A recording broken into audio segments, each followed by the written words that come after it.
Just don't make the common mistake of listening to somebody who says all sugar is bad for you, because that's a very ignorant statement and it's factually untrue. It's not, as you just said a moment ago, all sugars are not created equally. When we lump every single term into one category, in this case, sugar or carbohydrate, it's not true. It's the same thing as saying all cars drive the same. That's an ignorant and untrue statement as well. Not every car drives the same. Welcome to the Self-Care Goddess podcast, where healing stories, practical self-care strategies, and science-backed tools to regulate stress, feel calm, grounded, and energized come together to help you reclaim your vitality. I'm your host, Rita Savoya, holistic nutritionist, trauma-informed breathwork coach, and founder of Breathwork Barista. This podcast is for women who are ready to restore their energy and radiance, reconnect with their bodies, reawaken their inner power, and redefine self-care as a way of being. Through science meets soul practices, restorative mind-body tools, and real stories of transformation, we'll explore how true well-being can help you live with more joy, vibrant health, and authentic connection to yourself and those you love. Take a deep breath in, let it go, and let's begin. Hello, and welcome to another episode of the Self-Care Goddess podcast with today's theme, the importance of polysaccharides for brain health, immune function, and quality of life. Very excited to have our guests here today talk a little bit about everything, but then we're going to narrow it down to these amazing polysaccharides and what they are. So very excited. Before we start, as you know, I invite you to just take a few moments to really tune in with your self, tune out whatever it is that you need to do next, you've just completed, just giving yourself the time and the space to be present in the here and now, allowing the breaths to flow naturally in and out through the nose, with perhaps a few pauses in between if you want to hold your breath on the inhales for just a few seconds and then release and hold the breath on empty as well for just a few seconds, and just feeling those sensations you're creating by manipulating the breath, helping you to change your state, maybe feel a little less anxious, a little more calm. And just allowing each inhale to expand the belly, the rib cage, and the chest. And on the exhales, to release any tension, stress that you may be holding on to.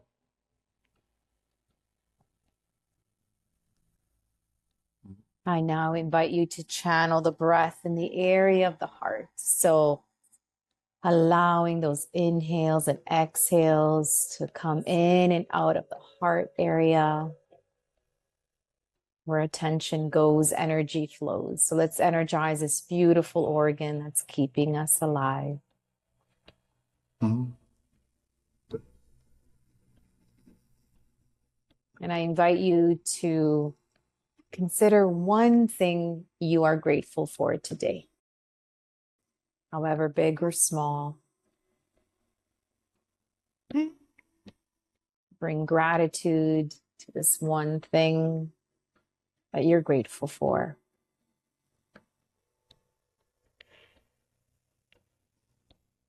And let's turn the attention on to ourselves now, and let's give ourselves some gratitude, some love, appreciation for being here,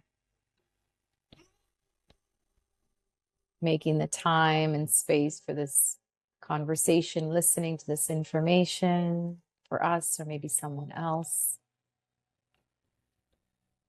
I'm just taking a moment of gratitude here. On your next inhale, I invite you to start, if you had your eyes closed, slowly open your eyes and come back to us. Welcome back. Well, today we have the founder and president, Dr. Lewis of Dr. Lewis Nutrition, Dr. John E. Lewis, PhD, has a passion for educating others about the importance of nutrition, dietary supplementation, and exercise for health. And he studies and applies clinical nutrition for the benefit of mankind. Dr. Lewis embodies the model of health he promotes to others by eating a whole food plant-based diet for over 27 years, taking certain key dietary supplements and utilizing a rigorous daily exercise training program. My kind of guy. Looking forward to our conversation. How are you, John? I'm doing well, Rita. How are you? Thank you for having me on your show. Thank you for being here. So tell us a little bit more about your personal journey and how that's influenced you on the mission that you're on. It's a long journey. As the Beatles said, it's a long and winding road. The journey started really when I was a little kid. My grandfather pitched baseball to me out in the backyard when I was probably 3 years old, and that got me interested in sports and being physically active. I pretty much played anything with a ball other than soccer. And when I got into college, I started getting into bodybuilding. I was always a pretty skinny kid, and I started bodybuilding, and my body responded really well to it. I got into drug-free competitive bodybuilding for a couple of years, but I realized pretty quickly, number one, I wasn't willing to take drugs. And number two, I was not ever going to make any significant living from that pursuit. However, what I credit bodybuilding for doing is that it completely changed my approach to food and diet. Whereas, like, I think all of us, we like to eat for taste, right? I mean, I don't think most people just eat purely to eat. Like, they still want to enjoy it, even if you are eating for health. I don't know about you. I had no one in my family who ate for health. We all ate for taste. So with bodybuilding, even if you are taking drugs or not, that's another variable, but you still have to be very specific, regimented, almost professional in your pursuit of what you're doing. And a very big part of that, of course, is your nutrition. So I really give bodybuilding credit for shifting my mindset about food, even though it still wasn't exactly about health at that point. You can say whatever about bodybuilding. I don't think, and that's the reason why I don't compete in actual competitions anymore, even though I still train like a bodybuilder. But getting down to like 3 or 4% fat, I don't think that's very healthy. I don't think physiologically, biologically, even from an evolutionary perspective, we're meant to be that lean like all the time. There are, of course, genetic freaks out there that are that lean all the time. But for most of us, I don't think it's really that healthy to be that lean all the time. And that was part of what took me out of bodybuilding. Was it became like too much of a pursuit. Like, it became like another job almost. And I was already working at that point. As I'd gotten out of school and started my career professionally, I was already working a lot.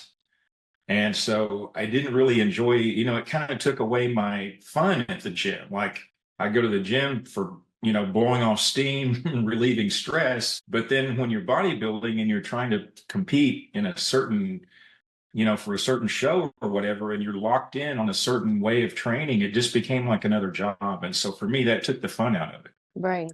But again, I'm happy and I'm grateful for what bodybuilding taught me for those years that I pursued it. But then where I really took the next step in my long and winding road is when I met a couple of people about 20 years ago, after I had already gotten into research in nutrition and dietary supplements.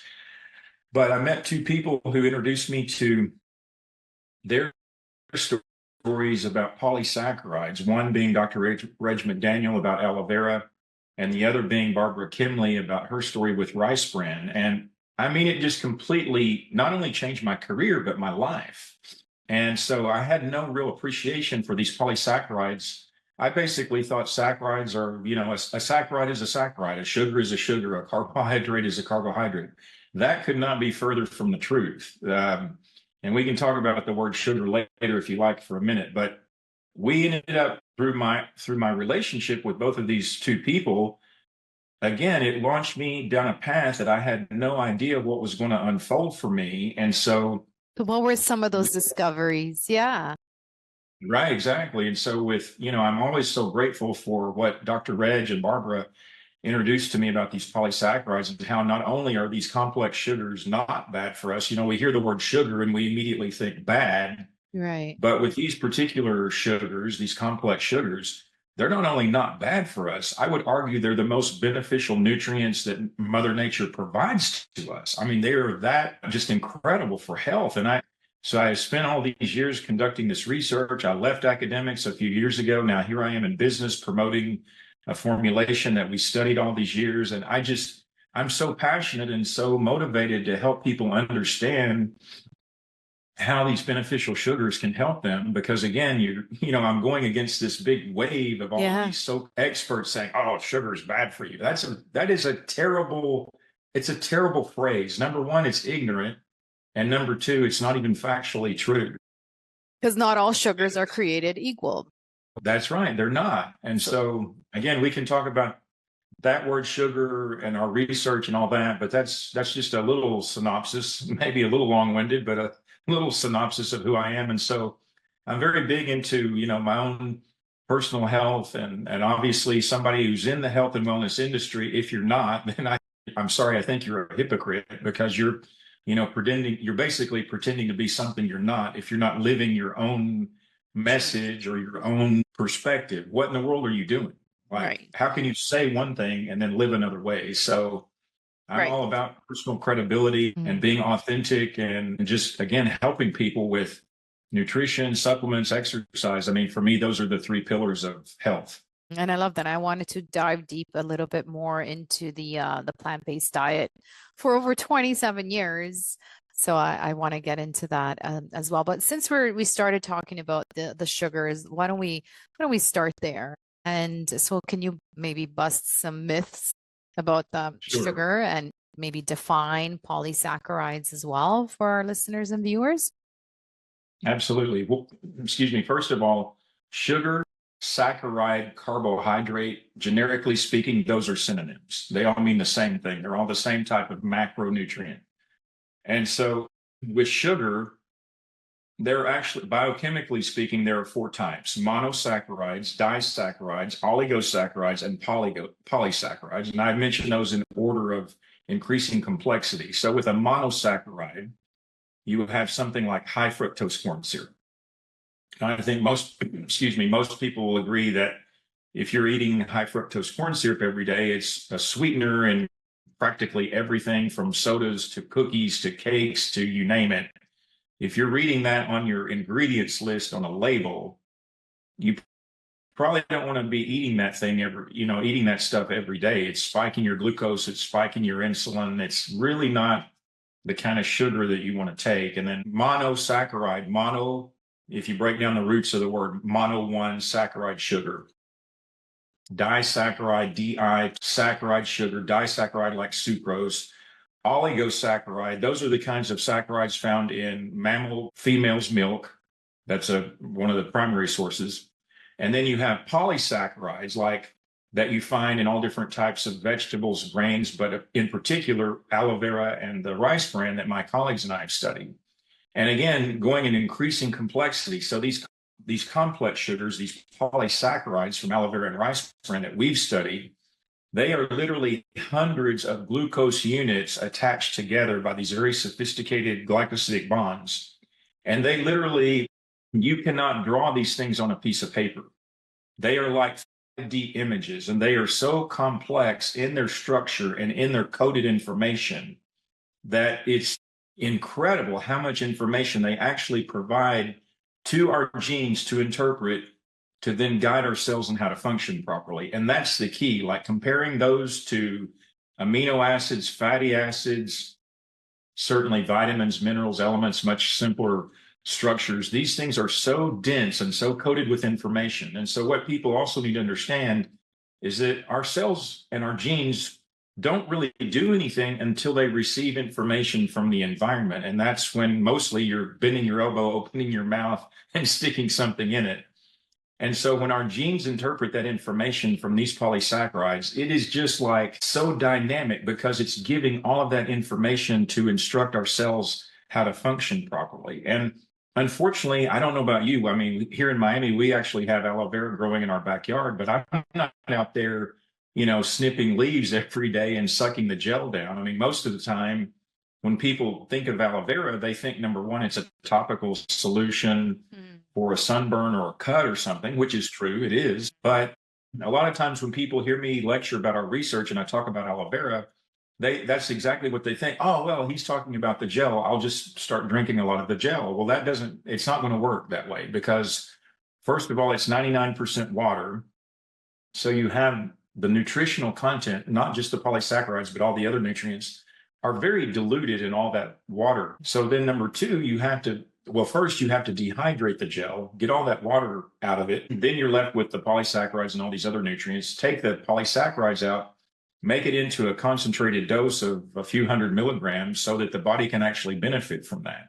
And then on the rice bran side, I've read statistics that say 70 to 80% of the rice sold in the world is white rice. Well, the white rice is the endosperm, the middle layer, the middle endosperm that actually is covered by rice bran in nature, and then has the husk or the hull on top of that. So the husk gets pulled off first. We can't eat that. And then the rice bran is sitting there on top of the endosperm. So most of the rice sold in the world has the rice bran taken off, which is where all the real nutrition is. And that gets either thrown away or fed to livestock. Wow. I mean, it's incredible. We're actually throwing away the most beneficial part of this amazing plant because most of the world prefers to eat white rice instead of brown rice. That's the bran. The bran gives it the brown color. That's why it has the bran. But again, I would argue probably, or if you have some really severe or significant health challenge, you probably cannot eat enough in, say, a half a cup or a cup of brown rice every day. And I don't know about you, I actually enjoy brown rice pretty much every day of the week. I don't think you'd get enough of the polysaccharide content just in a half a cup of brown rice every day. So that's where, like in our formula for what we've studied and the way we approach it, we are very much into the idea. I know a lot of people out there think you get enough or you get more than adequate enough nutrition just from food. Supplements are a waste of money or whatever their idea is. I don't agree with that. I think it's certainly in the case of polysaccharides, and you can make the argument for some other nutrients as well, that you actually need dietary supplements to fill in the gaps of where you're missing out with food. But anyway, to me, that's a very long-winded answer to say that I just encourage everybody, and especially for me, like I've spent so much of my career as a scientist, as a writer, as somebody who's very particular about the use of our language. Just don't make the common mistake of listening to somebody who says all sugar is bad for you, because that's a very ignorant statement and it's factually untrue. It's not, as you just said a moment ago, all sugars are not created equally. So when we lump every single term into one category, in this case, sugar or carbohydrate, it's not true. It's the same thing as saying all cars drive the same. That's an ignorant and untrue statement as well. Not every car drives the same.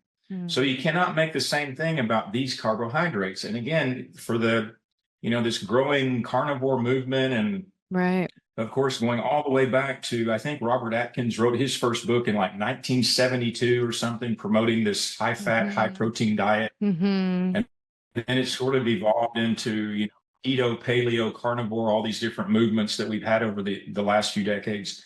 And all these people, constantly pounding how bad sugar is for you, carbohydrate is for you. I would tell all of these people to their face that there is so little research in anything that's protein or fat, especially from an animal source, that can even remotely compare just from our lab at the University of Miami. I'm not even talking about all the other research around the world on aloe vera and rice bran.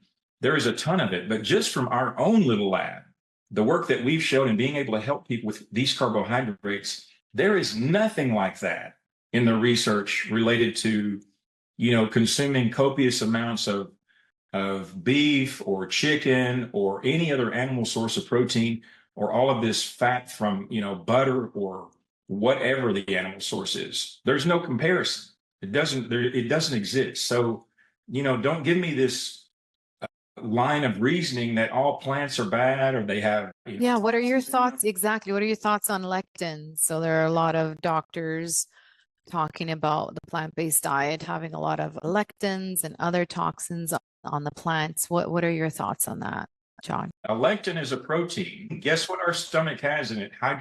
Hydrochloric acid. Hydrochloric acid breaks down all proteins. It doesn't matter if it's coming from a plant or an animal or whatever. This whole notion of lectins being like this most evil thing, to me, is preposterous. I mean, it makes no sense.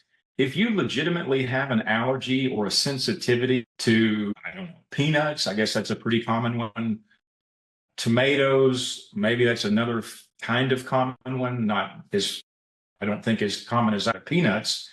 But to me, if you legitimately have an allergy or a sensitivity, okay, you're in a special class. But for those of us who don't, and I know wheat is another food that just gets constantly beaten up. I don't think wheat is the problem in and of itself. I think it's all the glyphosate That's sprayed loaded onto our wheat crops. Yeah. That's the problem. It's not the wheat itself. You know, these people that are just constantly raving about gluten. I don't think it's so much those are the problems. It's the glyphosate and all the other chemicals that are loaded on our wheat crops that are causing people problem. Again, if you have celiac disease or you truly have a what's it called, gliadin, if you truly have one of those sensitivities or allergies, okay, avoid that food. I totally agree.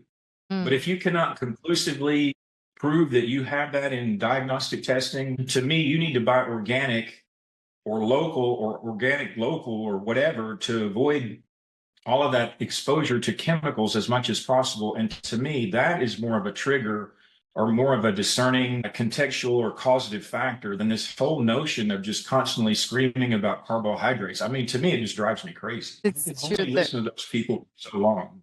There are a lot of people, many. So can you tell us why it's important to supplement polysaccharides, or why do we need to if their carbohydrates or polysaccharides are abundant? Really, they're in all, as you mentioned, vegetables. So yeah, why do we need to supplement, in your opinion?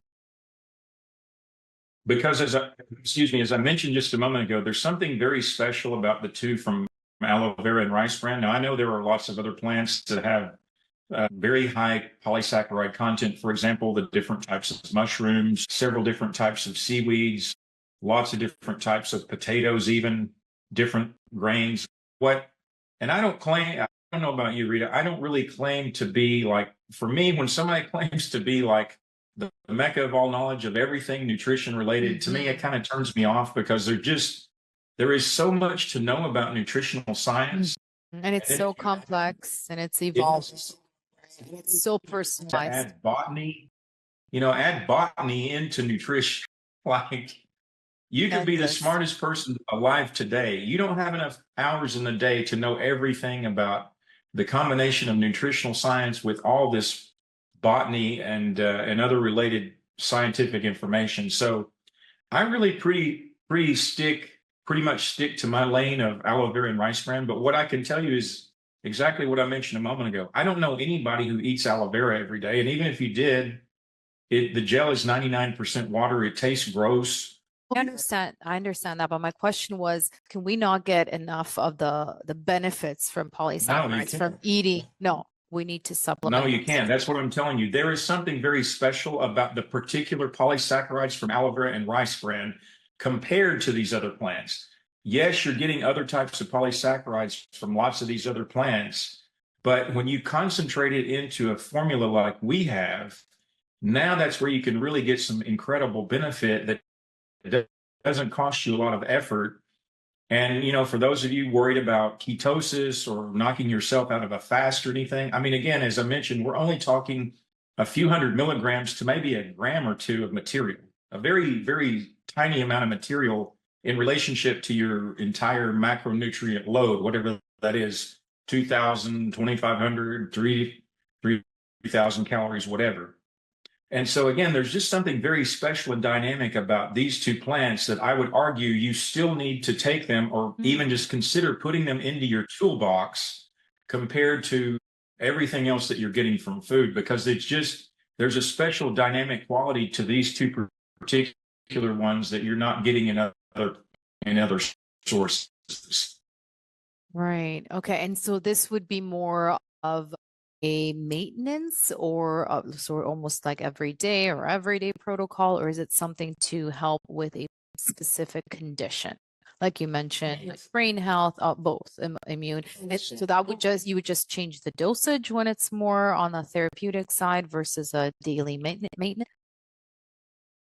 Exactly. I mean, that's certainly a possibility as well. So, for example, for people that as many as I can, I don't have that much time to work with people individually. Again, if it's a very extreme case or extenuating circumstance, I'll do my best. But yes, I mean, so for example, like age could be a factor, obviously health status, even your body weight, like if you're a small child versus somebody who's 250 pounds. I mean, obviously the adult needs more material than the child does. So as an example, I mean, in my family, I have a relatively small family. My wife and I, we have two children. My mother, she lives with us, but I have been on this formula for a decade. I've had my mother on it for a little bit more than that, maybe like 12, 13 years. My wife started taking it when I finally got her after a couple of years of convincing to get her started.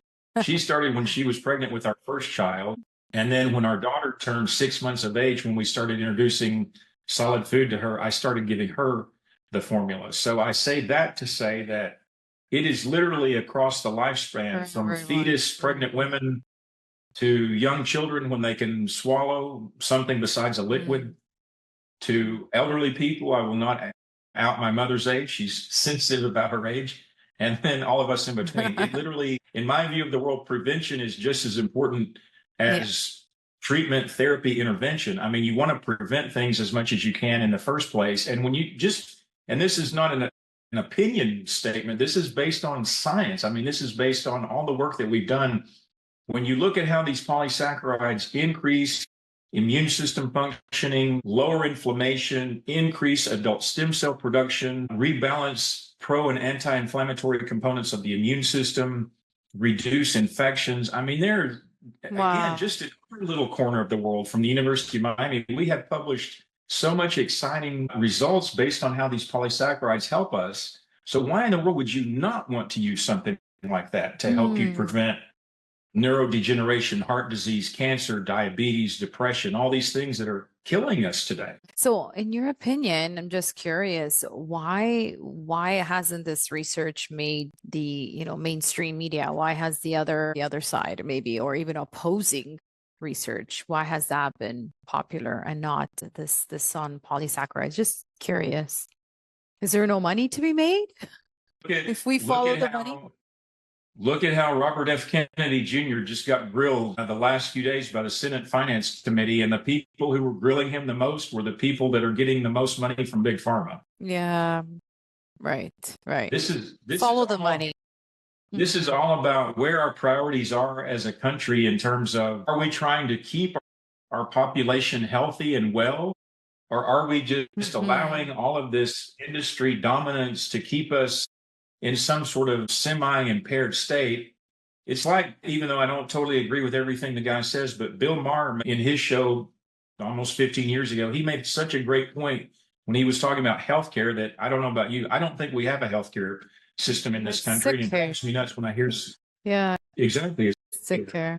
But Maher he made such a great point on one of his shows when he said, there's no money in healthy people, and he's talking from the big pharma. There's no money in healthy people. There's no money in dead people, but there is money in people who are alive but are impaired and need medication. And sick. Yep. And if you're sick for, 20, 30, 40, 50 years of your life, and you're constantly taking medications to, treat symptoms rather than actually become healthy and well. A good business model.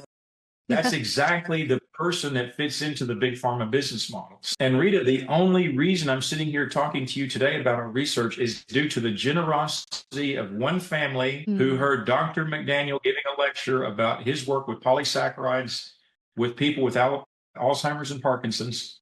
And this lady, the wife of the husband and wife, she was sitting in the audience. She came up to him afterward and said, wow, what you're doing is very inspiring. And she and her husband ultimately made a donation to research because they had had 4 family members die of Alzheimer's disease.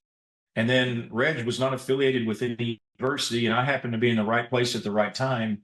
And they said, here, we're going to give you this money to do research. We just asked you to please do it in Alzheimer's disease because of our own personal connection to losing our family members. So that was the only reason we were even able to run the study. Right. Yeah, that's where the funding came, because you weren't going to get it. Exactly. You weren't going to get The it. money from NIH or Alzheimer's Association, or certainly not from Big Pharma. They don't care about nutrition. There's no money in it for them to study dietary supplements. Exactly. Exactly. So inspiring. So inspiring. And that's why I love what I do. You're the first person that's come on to talk about polysaccharides and, 4 different types of conditions as well as overall health. So I urge our listeners and viewers to do your own research and dig deeper into this as well, and obviously connect with you and follow you and see if this is something that is of interest to further explore. So in terms of plant-based, take this to curiosity away from me. I'm also mostly plant, but I do eat fish. And I often, from so many people, just, how do you get your protein? Where do you get your protein from? Protein is the building block of the cells, right? They're the building blocks of the cells, the amino acids. You've been doing it for 27 years. What does your diet look like in terms of that? And maybe you can answer that question in terms of where does your protein come from? And do we really need as much protein as the experts, or experts in air quotes, tell us to eat? Well, first of all, it's interesting when you compare humans to the other great apes. I mean, look at how the gorilla, the orangutan, the bonobo, the chimpanzee, out of those 4, the chimpanzee is the only one that eats like it will kill like a lower monkey and eat it. But all 4 of those species do not eat, they're not gorging themselves on protein. I mean, the orangutan and the bonobo, they're mostly eating fruit, and the gorilla is mostly eating leaves. Now, I know that, this comparative physiology stuff, a lot of times people roll their eyes and think it's garbage. But my question to those people is, why is it we are the same? We're almost exactly genetically the same as those 4 other great apes. So why is it that humans need so much more protein than our most related cousins in the mammal kingdom do? To me, it doesn't, or the animal kingdom, sorry. It doesn't make any sense to me just on that level. But yes, to answer your point, I mean, I've been at this 27, I think going on 28 years now. I am certainly not protein deficient. I have a lot of muscle mass. Training is just as important in that configuration, or in that equation, if you will, in terms of, yeah, you can load yourself on tons of protein, but if you're not strength training as along with it, you're not going to really have much muscle mass. I mean, strength training is just as important to help that. Right.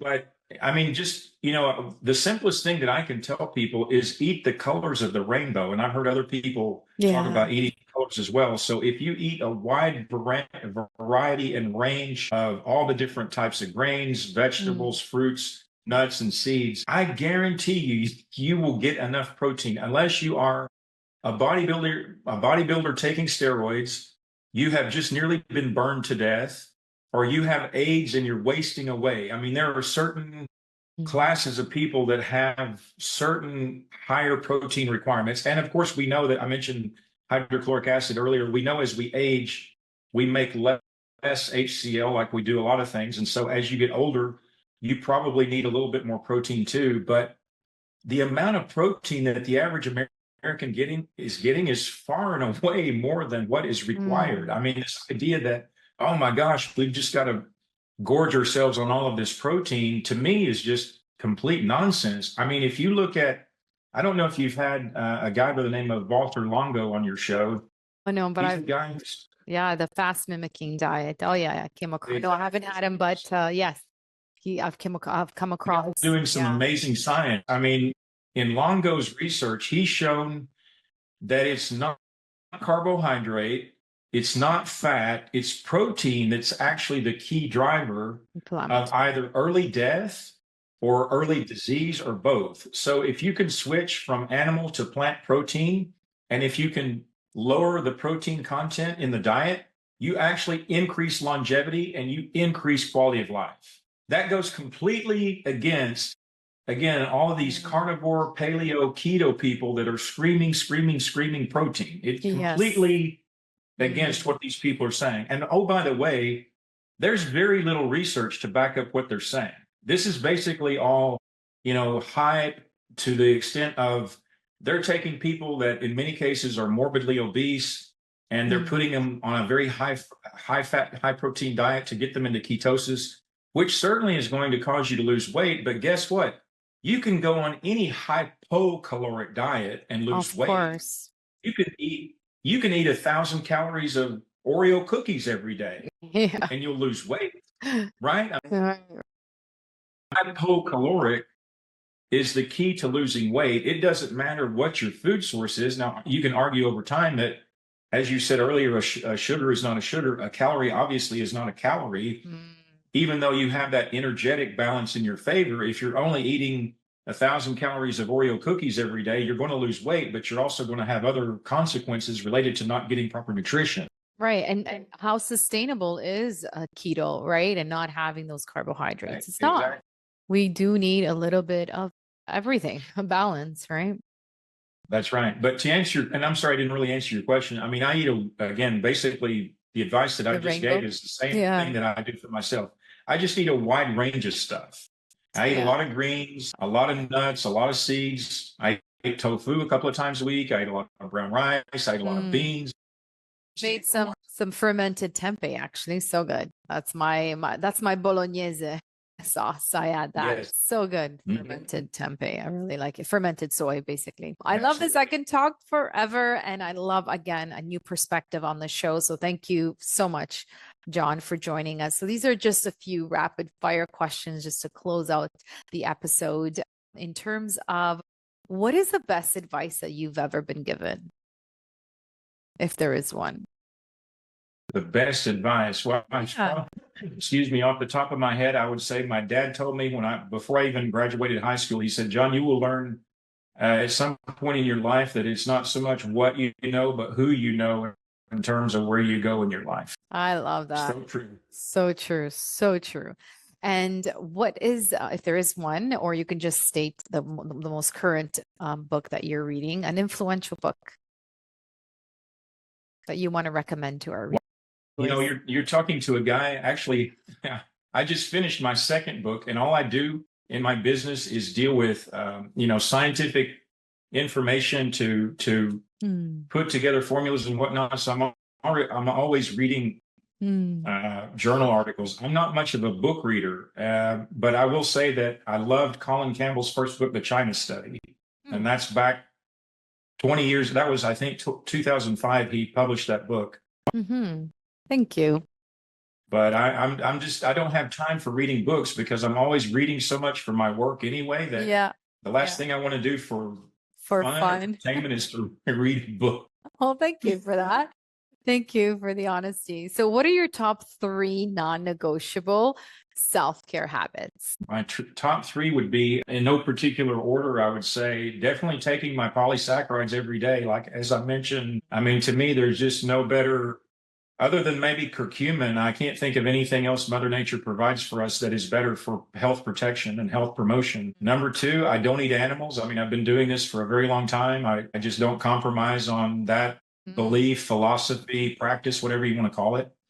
And then number 3, not skipping my exercise training. I mean, for me, those are my 3 pillars, as I mentioned, and they're just not negotiable. I mean, unless I'm in an airplane and I can't work out because I'm flying from here to Asia or something, and I can't work out. But I'm curious, John, do you eat eggs? Do you have dairy in your? No, just strictly plant. No. So what is your legacy? What do you want to be known for? Well, I hope I'm still creating it, but I would hope at the end it will be that this guy was an advocate for health, and he tried to help people to understand how actually simple it is to be healthy through the power of nutrition, basically. And I hope that ultimately I influence a lot of lives along my journey. Oh, that's beautiful. Thank you. And where can people connect with you and contact you if they want to know more about polysaccharides and, of course, buy your supplements? Where's the best place, John?